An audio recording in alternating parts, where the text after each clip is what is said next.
Sekiro Shadows Die Twice is not a Souls game. On this journey of looking at every single Souls games, I've made it to my favorite Souls game of all time, Sekiro Shadows Die Twice. Honestly, looking at this game, I wonder, why do we even consider this a Souls game? It's almost its own thing. Yes, it has some things that make it similar, but it's almost in the same vein of saying Hollow Knight is a Souls game just because it's hard. And don't get me started on the people who say that in the first place. This is my 6th or 7th playthrough of Sekiro, as when I originally made a really horrible video 2 years ago, I was addicted to this game. I will die on the highest hill in existence to say this game is the actual best game of all time. Nothing, and I mean nothing, beats this. Not even Elden Ring, not even God of War, not even Breath of the Wild. Sekiro Shadows Die Twice is the uncompeted with best Souls, also not a Souls game, of all time. When Miyazaki was in the studio making actual fire, he looked at everyone and said, what if we took our Souls games concepts that we've been doing for years and mixed it with Metal Gear? And he did just that. Sekiro has a lot of focus on stealth, as you are a shinobi sneaking around and yoinking people into the shadow of death. The second thing I feel this game does differently is the focus on story and lore.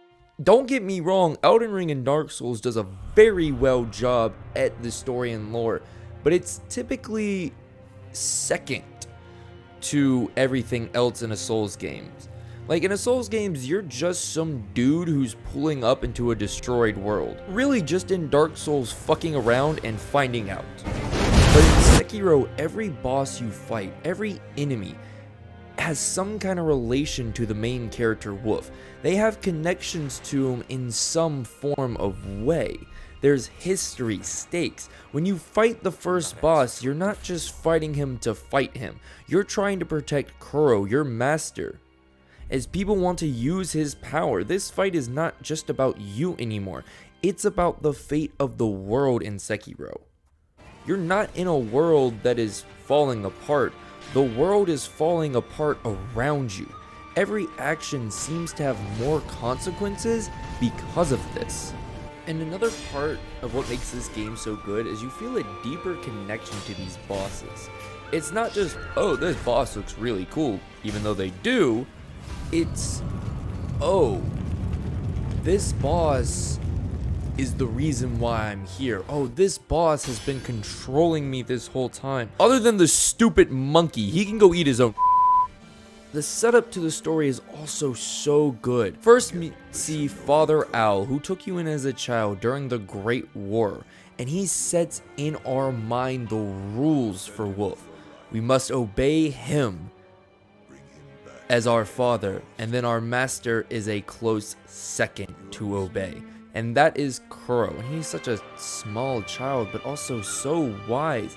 And it's obvious he's been in war his whole life. This way, as a child who has only ever seen war and the corruption of man, but still tries to see the good in people. Immediately after this cutscene, all you see is Wolf broken and destroyed.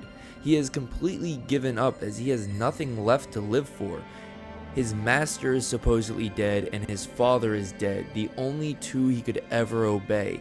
He never chooses things for himself, he only ever does what he is told, until he learns Kuro is alive. What's crazy is even if you eavesdrop on enemies, you can hear them say, why would we chain him up? He has no will left to live.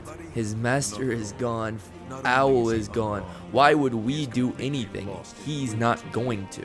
Nothing but a coward, unworthy of our concern. And immediately after that, on a gameplay perspective, this game immediately hones in stealth.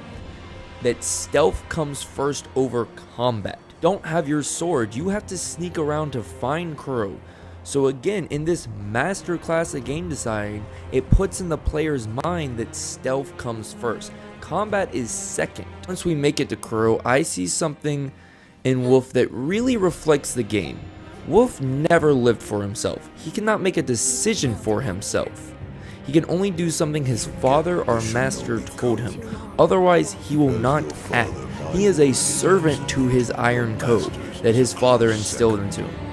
But we finally get our sword, Kasubimaru, and now we can engage in combat, and oh, it's so much fun. The stealth is actually a major part of the combat, sneaking around and getting death blows, taking out enemies quickly and swiftly. The next major mechanic is the parrying. Any attacks can be deflected and blocked, and with the right timing, making an amazing sound that hits your dopamine every single time. When you parry enough, you build up your enemy's posture meter, which builds right into a death blow. Which brings me into the topic of sound design, probably the best sound design in any game. When you're sneaking, you hear this calm sound, and if you get caught, immediately upbeat combat music. And every deflect, every block, every death blow feels so good with this UI. And dying, you feel like it's a punishment in this game. In Dark Souls, it's more like making fun of you for dying, like, you died, loser. Sekiro, it's like, you failed. Now the world falls into ruin. The next thing I'm seeing that immediately makes this not a Souls game is stamina. There is no stamina. You can strike forever, but what you see is that you don't stagger enemies. Are a lot stronger, and most of them in general. So it makes it so you have to block, as if you don't, the amount of damage you're taking is brutal. You to play the defensive game, and this idea is another reason why Sekiro is so good. Shinobi are known to be able to strike and hit a lot of times, but they're glass cannons. They can't take a lot of damage, as well as other historical warriors could. They relied on different skills like deflection and swift and quick movements, just like in Sekiro. Ooh, it's just so good. Now, not every enemy you can just stealth your way out of. Most mini bosses have multiple health bars that mean you have to do a death blow and have really good timing where you can parry. This is where the main mechanic of this game comes in. Posture meter. You can deflect enough and do enough damage to get a posture break, which gives you death blows. This is the main way to defeat enemies, is a posture break. I don't look at the health bar when I play Sekiro. I look at the posture bar. I can break that down, find the right timing to parry just perfectly so I can get that posture break and get that amazing feeling death blow. Well, for the purposes of this review, I will not talk about every mini boss, just some, as I'm already pages into and we ain't even gotten past maybe the first 15 minutes of gameplay. But meeting mini bosses does give this thing called prayer beads, which is where the second deviation of Sekiro begins, and why this game is also not a Souls game. There's no leveling system. Yes, you can make yours stronger in a lot of different ways, which I will get into later, but you can only level health and strength in Sekiro. You can't change your weapon, you can't upgrade stats, you are stuck in a dex build. When I play this game, I don't see a Souls game.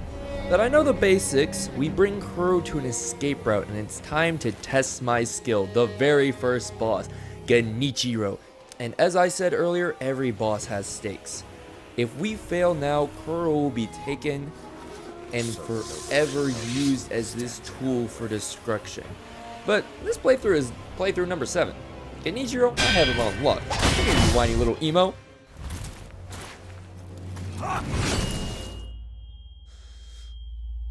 Well, I guess I wasn't good as I thought I was. Genichiro kind of cooked me, but to be honest, when this is your first fight ever, it's no cakewalk. He is an actual test of game knowledge that you won't have enough time to learn in the time it takes to get him. Is that all the Shinobi has to offer? We are saved by the one who originally told us Kuro was alive, Emma, the creator of our health item, the healing gourd, the main source of healing. She was tasked to help us by some unknown benefactor. Giving her gourd seeds, though, will also help us with more healing. At the same time, the sculptor, an old shinobi who has given up and can now only make statues of Buddha so he doesn't lose himself. He gives us what's called the Shinobi prosthetic tool. This has two functions. Number one, having my favorite type of traversal in any game. Swinging, being able to grapple from place to place and swing like Spider-Man, it just makes me happy.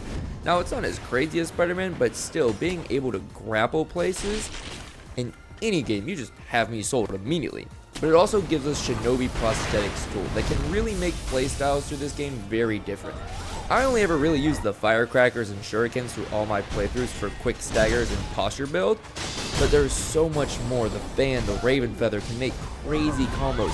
The axe and spear change how you play, but they are the limited resource, as you have to use spirit emblems to use these, and they cost money in the game and can only hold so many at a time. Off to save Kuro, and it's so funny that this game changes so differently. There's such a sense of urgency. You have to get to Kuro fast. In other games, it feels like you can just, I'm gonna go over there for like 20 minutes. I'm gonna go over there for 20 minutes. Oh, this boss is destroying the world? I'll worry about that later. In this game, you feel as like you have to immediately act in this first part of the game to free him from Genichiro. Getting through here, I died of course, it's a FromSoft game, it makes sense. But when you die in this game, if you look at the title, Shadows Die Twice, you have built-in revives, and this is what's called the Dragon Blood, an immortal blood that can keep reviving you forever. This is why everyone wants Kuro, for his immortality.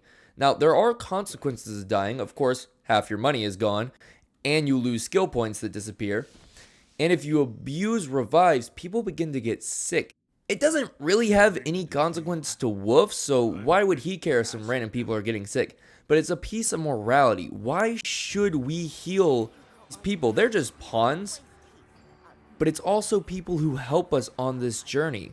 So our failures don't consequence us, but it consequences them instead. So of course you should try and help them. There is a way to reverse these effects, but it's optional. You can just let these people die of a sickness that you induced, or you can save them because they're the ones taking the brunt force for your incompetency. When you die, as I said earlier, you lose skill points. This is what you use to level up and get new abilities that makes the combat so much fun. At base level, it's simple dodging, strike, parry. But then you get things like the Makiri counter, and that's the first thing I always get. I can't imagine playing this game without that. Any thrust attacks, you dash forward and you just step straight on it. And it also helps you get an easy counter to one of the unblockables. You also get new weapon actions where you can do certain abilities that are just so cool to look at. Like at the late game, you start doing crazy things. If you combine all these skills together, do crazy stuff. Mixing that in with your Shinobi prosthetics, it makes this game almost look better than a movie when you're flowing all this combat stuff together. Now, the first area, the Ashina Outskirts, the dregs of the world. It's so sad to see this was once a residential area overrun by warriors due to this war. This old dimension-reigning lady who gives us a bell for the Buddha, she thinks we're his son. A vendor who seemingly knows who Wolf is in some capacity. And then, right before we can move on, an ogre who uses only unblockable grabs, launching us 2 million miles high. See here, the people are suffering due to the war. It's the same as using the dragon's blood. The main players aren't suffering, it's everyone around them. Now, on the other hand, I don't know why these people are living near this giant snake. Another stealth area. This game shows a lot of these, and I love these areas, especially when I get to strike that snake permanently and scar him. Now, after stealth and basic combat, we fight the first main boss. My name is GYOUBU MASATAKA ONIWA! As I breathe, you will not pass the castle gate! I'm never going to forget your name. I love him so much, as he's a servant just like us. Wolf, who is only following the Iron Code. And him, GYOUBU, is only follow the order from Genichiro. I love that I can use the grapple to chase him down, and whenever you parry that giant spear, he staggers, making it so good. It also teaches you a lot, like jumping over sweeps attacks. Funny enough, I thought I would beat him first try, but I am seemingly seeing I am not like that. I still did it in 2. From here, there's typically 1 or 2 things that are the options. Now, you can either use the bell at the Buddha statue and go to the past, or Genichiro. And at this point, I typically do Hirata Estate. Hirata is Wolf getting his memories back. So gotta go back to the past and this area serves 2 purposes. 1, to get a load of Shinobi prosthetic tools. 2, to teach you how to Makiri counter extremely well. There's this enemy right here with a thrust spear in your face, and until you can get a good Makiri counter down, you are not needed here. being the main mini-boss of the area. Now, there is this drunkard you'll fight, but you fight this boss one too many times. After this, Lady Butterfly is the boss of this area. Quite an easy phase 1. It's very easy to parry her, but she does use her legs, so the timing is different, and shurikens that you do have to watch out for that can do a lot of damage, but are easily parryable. Just watch for when she jumps and grabs you, and then throw a shuriken when she's in the air. Now, phase 2, she has all these spirits she summons and makes them disappear and chase you, and it will melt your health bar. I was not doing well at all, and so I was like, you know what, Genichiro, I'm here for it. Traveling through Ashina Castle, the main area of Ashina. I returned here many times, and this castle looks so good. The main castle looks so cool with how big it is. Now, the first mini boss of the area, Blazing Bull, this boss breaks almost everything the game has taught you. Don't parry, as you'll take chip damage and get burned. You can't jump or hit after counters.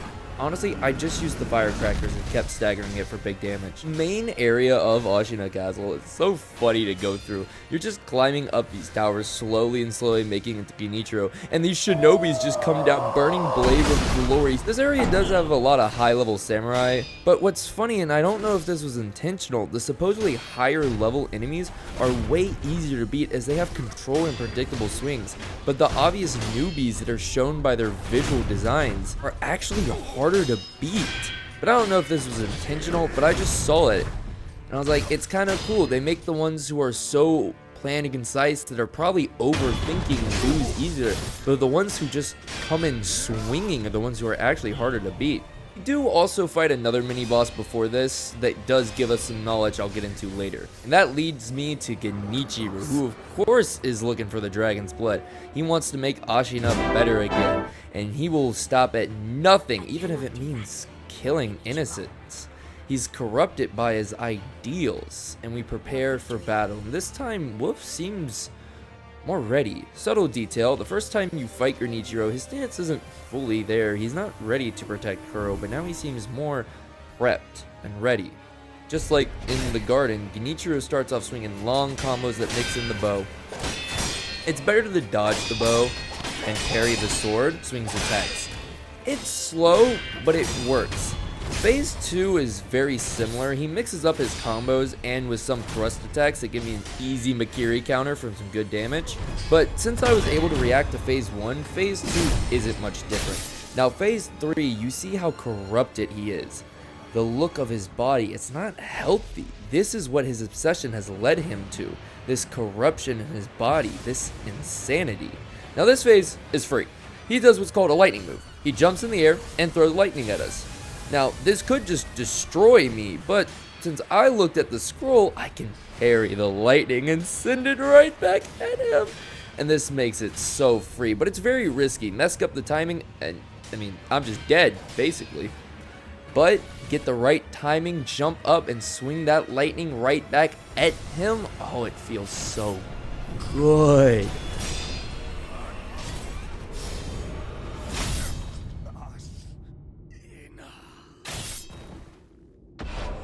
Kuro is safe. Wolf and him can flee, as that is his task, but it's curious.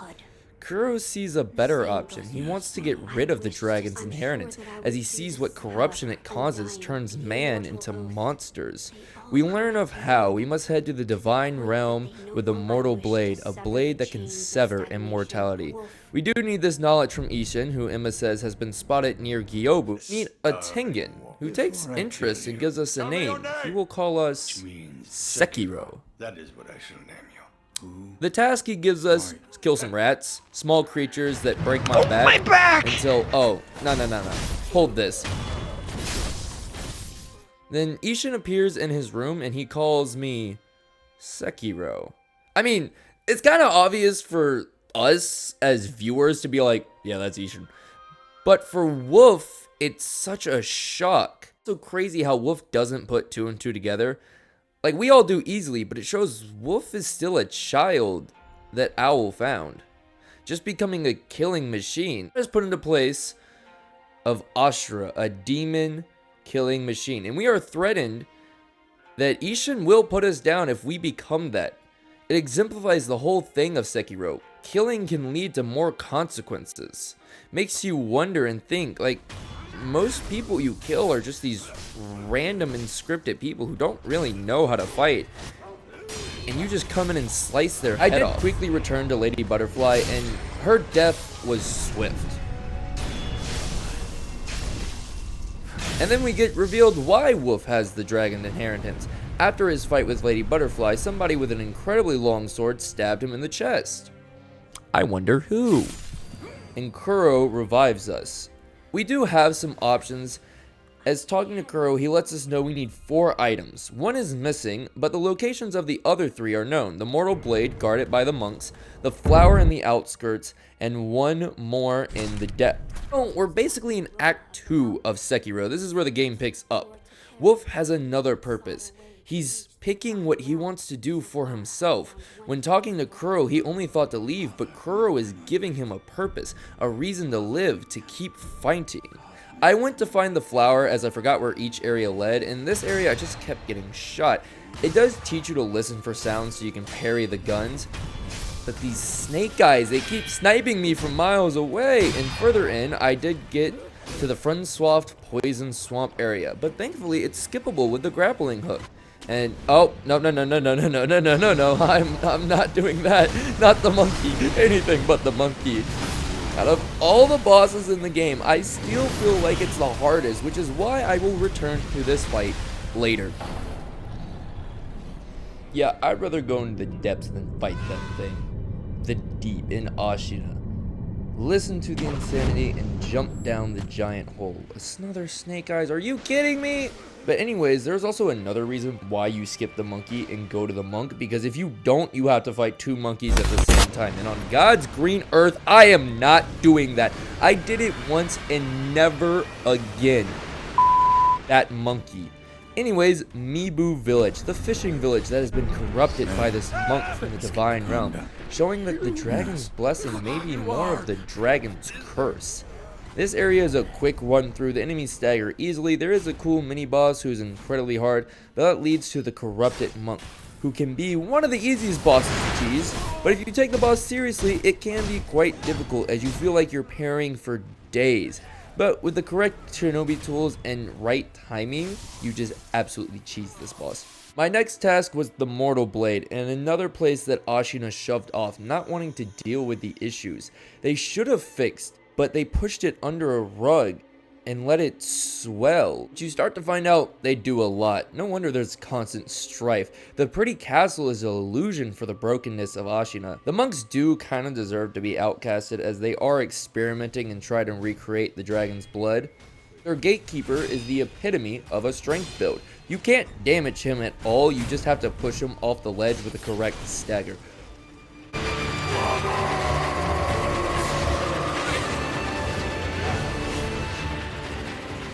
This area is a quick fun journey. It's really fun to explore, as it feels like the area where you are a shinobi the most.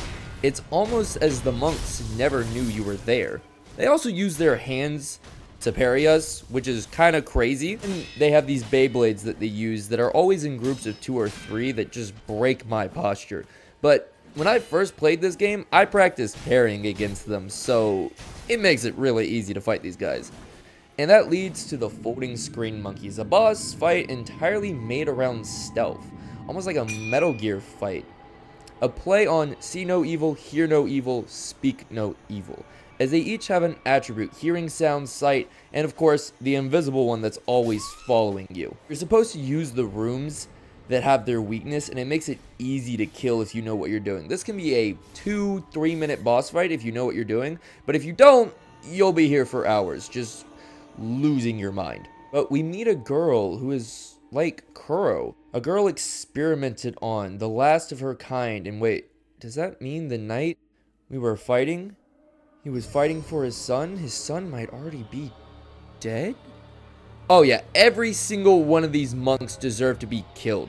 She does gives us the Mortal Blade, and since we have the dragon's inheritance and are the only ones who can wield it with our immortality, she sides with us. She wants to also sever the immortality and gives us ways to do so. Now, first things first, I'm saying is this thing is busted. It's really the only ability I use just because it does so much damage, and it doesn't even cost that much spirit elements. It melts people's health so easily. We also unlock our first ninjutsu, Blood Smoke. When you backstab, there are 3 different in this game. This one gives you a smoke screen that lets keep up your health. There's another one that allows you to control people. And there's one that you get for the Shura ending, which gives you blood connected to your sword and increases your range, basically making you fight like Sephiroth. With nothing else to do, I'll fight the monkey. Oh, this fight, bro. Oh my gosh, it just gets to me. This stupid ape just hangs around like it has no brain and goes up in the air and throws its shit on me like it's dunking a basketball. Near impossible to parry timing, and these grabs that do so much damage. I'd struggle with this fight so much, and it's still, to me, the hardest fight in the game. And it does something even worse. When you beat it and cut its head off, you get the Shinobi execution sign where you're like, oh, it's finally over. I can finally leave. And that tells you you won. What does it do? Get the fuck back up, and it grabs its head and the sword you slit its neck with and starts swinging it. When I first played this game and I saw this, I couldn't. I genuinely couldn't. This is worse than Phase 3 for Freed. Phase 2 is a lot more reasonable to dodge. Mortal Blade, I melted his health. The only issue is this scream. They'll insta-kill me if you stay too close, based on a mechanic called Fear, which is... This is still the biggest troll of all time. Nowadays, I just look at this boss and go, get the fuck up.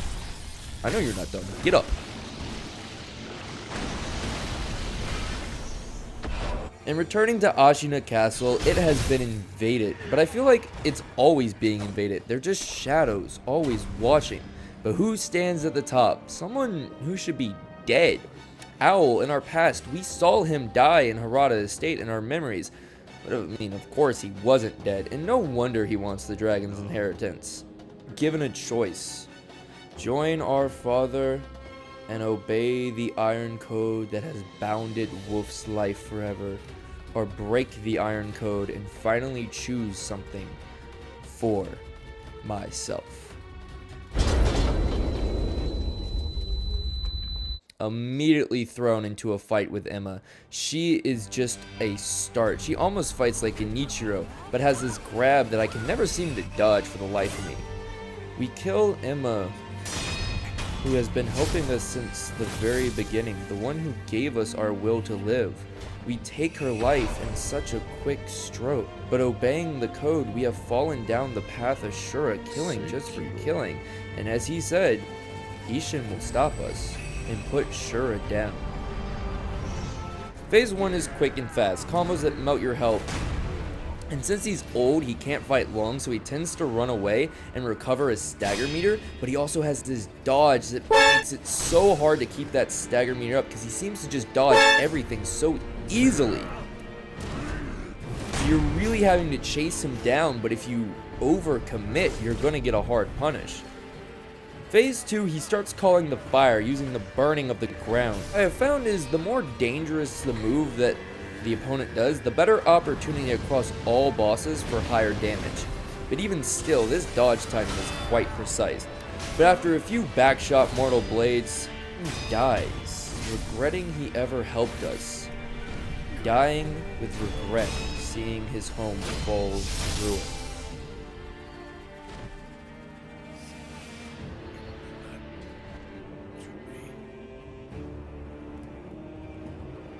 And of course, Owl congratulates us, saying, "Good job, son. I knew you could do it." But of course, he doesn't realize what he's created. And the first true decision of our own, Wolf kills Owl for the pleasure of it. Owl seemingly shocked that he released Shura, and renounced that he should have known this was going to happen. A child that is only known killing? Killing the people close to him?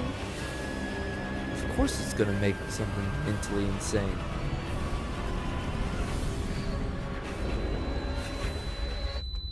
Wolf sits there. He had a terrible dream. I like to believe the Shura ending of Sekiro is Wolf seeing what would happen if he obeyed his father Owl. He pauses and sees a flash of the world to become based on his decision alone, and it gives him the resolve to break the Iron Code and betray his father, leading to Great Shinobi Owl, a fight full of trickery and our own tactics. Of course, the man who taught us everything would have what we have, but better, even being able to Makiri counter. He has plenty of ninja tools like shurikens and smoke. He can even prevent us from healing, keeping bounds high, but I'm kind of used to this. A fight like this is just the tactics we use. We understand what he's doing. We know how to counter it. Now, phase 2, he starts to be a little more deadly with poison and random throwing shurikens, but out of all his bosses, phase 1 and 2 are very identical.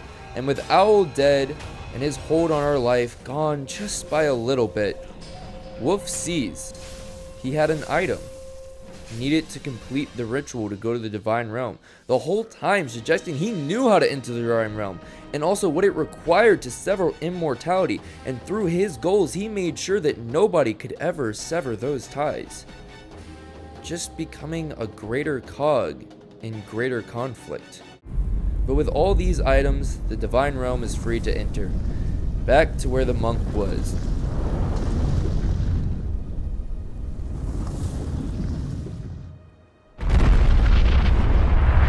That means we do have to fight the monk again, but the true version. Before it was just an illusion.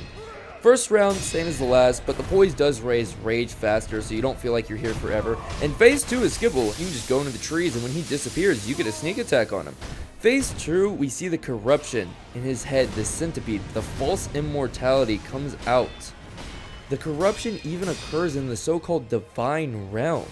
Other than the fear that can insta-kill me, he's easier than first phase. The Divine Realm is such a pretty place. Look at the waters, the trees. I just want to... I love that when you try to swim that you get struck by lightning from so far away. It makes you go through the houses areas that these nobles, Peter feels they will nerf your health and they can insta-kill you. They're weak on their own, but if you let them get to you, they seem strong. You have to play this super stealthy because there's also these warriors who fight just like Genichiro? Wait a minute, this game is big. Ishhin was talking once about Genichiro's teacher, someone who was able to handle him, a lady that had such power.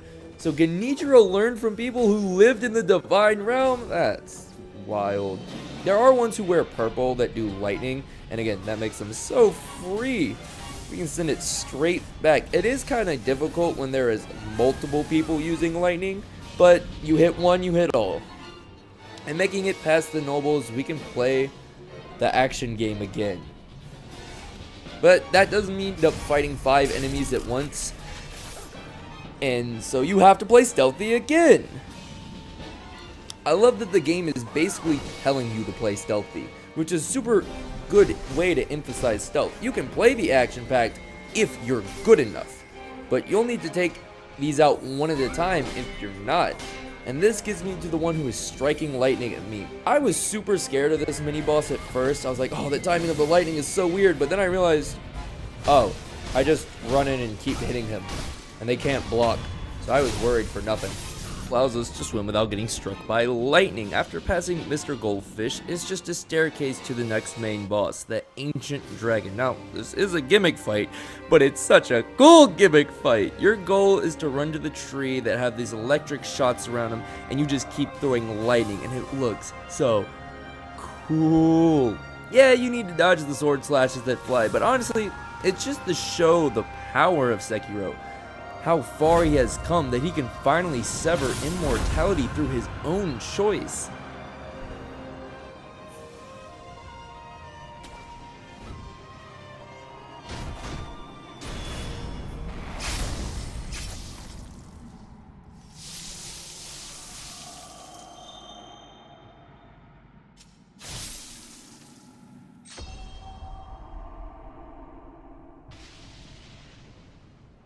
And then we return to Ashina again, but it's destroyed and beaten. While we were gone for such a little bit of time, everything has come into chaos. Curran was stolen. Ishhin is dead. Emma has a message for us saying, Ishhin wishes he could have fighted us before he died. The sculptor is gone. Everything is on fire. And they're slowly getting invaded. To think Ishhin was the only thing holding this place back from getting invaded. Even in his old age, no one can handle him. But before I handle this, Wolf needs to free himself. After eavesdropping on Emma, we can reveal one more enemy back at Hirata. Of course, the one who killed us was Owl. And now we fight Father Owl, not Great Shinobi Owl. It was already Wolf forsake his father, but now Wolf fights him as his father. This is Owl, but 3 times as hard. He has Shinobi dashes that he can use combos in the firecrackers that do 3/4 of our health with 7 prayer beads.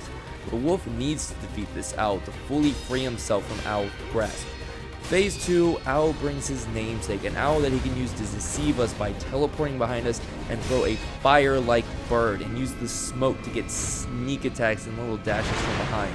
Final death blow. Wolf is free from Owl's grasp. He can let go of the Iron Code. He is no longer held by anything. He can be his own person. He can now be Sekiro. On the way as well, there's a demon destroying everything. A battle that feels like an Elden Ring boss, the burning hatred of this beast. It's best to get under it and get a few hits, then run back, dodge, wait, repeat. The giant flaming attacks are really hard. You do this for the first 2 phases, and the final phase you have to do this but be ultra careful. He's jumping sky high, throwing long range fireballs at you. But the demon is the sculptor, corrupted, wishing for death, which only we can give him. This is what Wolf would have become if he didn't break the Iron Code. The hardest boss in this game is the demon hatred. That means there's only one more thing to do. Find Genichiro and sever the immortality. And he is waiting at the beginning of the game where we fought him first. But now you can see how ready Sekiro is when he unsheaths his sword. There is a delay in the cut that he makes, showing how calm and ready he is. You can also see how this has corrupted Genichiro. He used to look clean and sharp, but all you see is mud and dirt on his face. Genichiro does have a mortal blade of his own, but again, when he does the heavy attacks, it makes it really predictable. So phase 1, Genichiro is nothing. I've been fighting his combos for the past hour in the Divine Realm.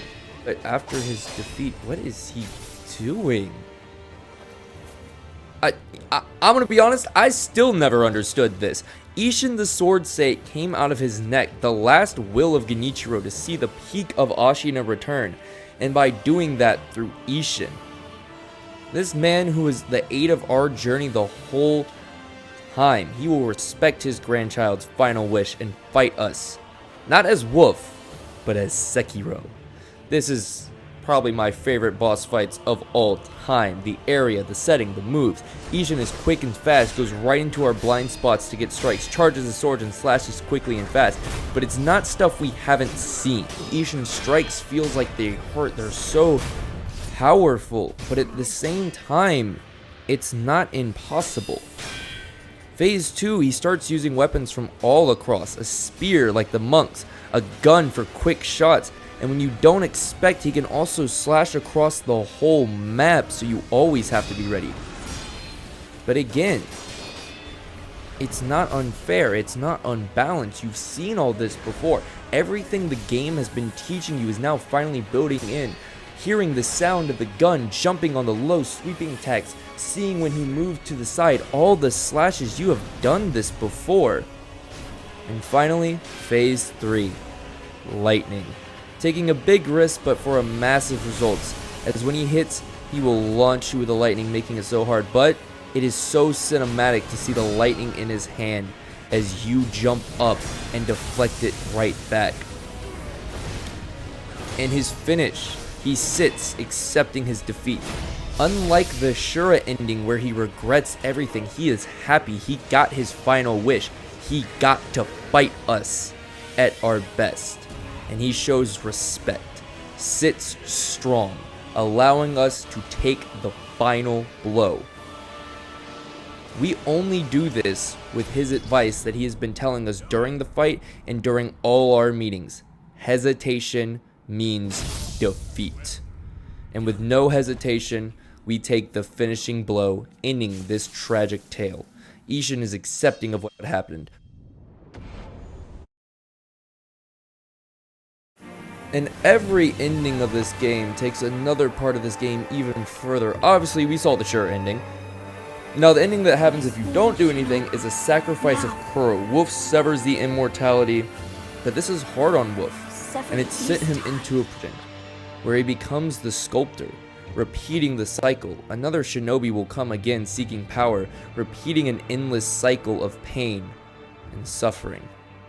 The second ending is if you find a few items to give Kuro. This, Wolf sacrifices himself and Kuro lives, leaving to live a life to the fullest through the gift he has been giving. I like to think this is the canon ending. Kuro goes on to become someone greater. He journeys from the world, discovering more. And lastly, if you help the divine child through her side quest, you get what I think could have been the DLC ending. Kuro lives on through the divine child, and Wolf and this girl travel west to the home of the divine dragon to truly end this. Honestly, it was such a perfect DLC setup. I'm shocked that we never got DLC for this amazing game. It's a big shame that it never happened, but FromSoft and Miyazaki saying that we will be working on smaller project gives me hope there will be another game like Sekiro.